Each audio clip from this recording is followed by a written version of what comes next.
What's up folks, it's Ray Pooperton III with another Call of Duty Zombies video. Today I've got part 2 of Zombies 101, Training Zombies. The first video, coming up on screen now, was an overview of how to get farther in the mode in general. This is a video on how to stay alive when camping is not an option.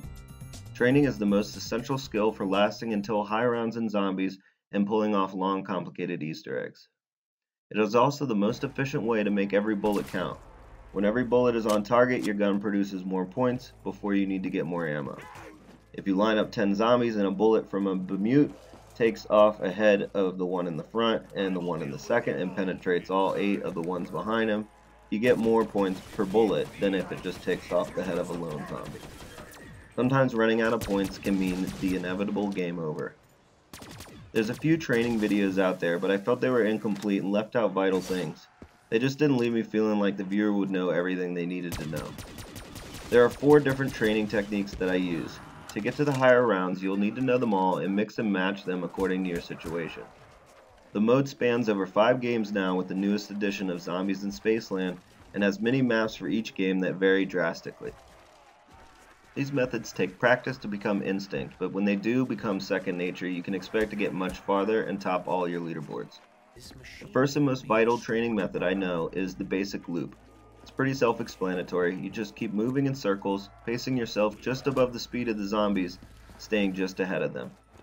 Make sure to use the full width of your area when they are spawning in thicker and faster.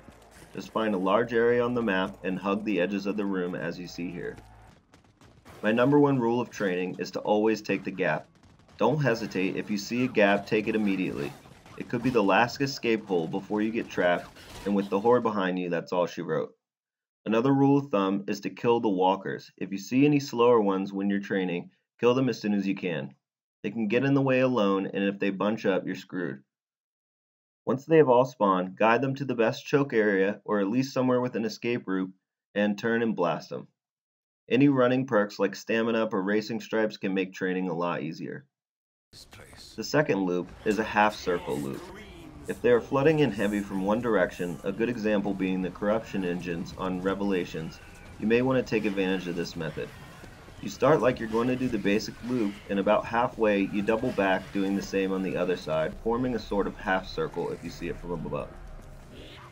Once you do this enough, all the zombies will have spawned, and you'll be able to take them off to a choke area and drop them. The third training technique, the hourglass, is better for larger areas with a very hectic spread out spawn. When they're spawning in from everywhere and or are spawning especially heavy from multiple areas, you may want to opt for this method. As you can see here, it's just another variation of the basic loop, this time combined with the half circle. You'll loop around the edge of the room, and when you hit the dense spawn, you're going to double back all the way to the middle where you'll cross over and do another loop around. 2 amazing spots for this technique are in Revelations on the Kino stage and in Zombies in Spaceland in front of the trap in Journey into Spaceland. After all the zombies spawn in, you can switch back to the basic loop to tighten the horde and then take them out. The last training method, the big loop, is the first one I learned. This method is necessary on tighter maps with no real large areas to run around in.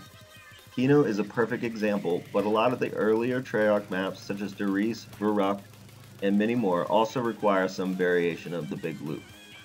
The general idea is to start around in the largest room you can, and as you get overrun, you move to the next room to repeat the process. You do this in a giant circle around the map, stopping at choke points to take out 10 or 20 here and there. This one is tricky because you have to keep your head on a swivel at all times. Headphones are very useful for zombies in general, but they can change training from a stressful thing to a calm and relaxing thing. You will know when zombies are behind you because you'll not only hear them, but you'll hear the direction the sound is coming from. If you're worried they're spawning ahead of you, play it safe and head to the next area. Better safe than sorry. And get to know your map and where you feel comfortable stopping to turn and shoot. Some maps I only opt for 1 or 2 spots to turn and shoot, just so I can stay there longer and take out more zombies. I'll be coming out with high round strategies and camping strategies for each map, so subscribe to get notifications on new map breakdowns as they come out. But that's all there is to it. Best of luck. I hope you wreck all your old records. Thanks for watching. Subscribe for more. Likes are appreciated. Peace!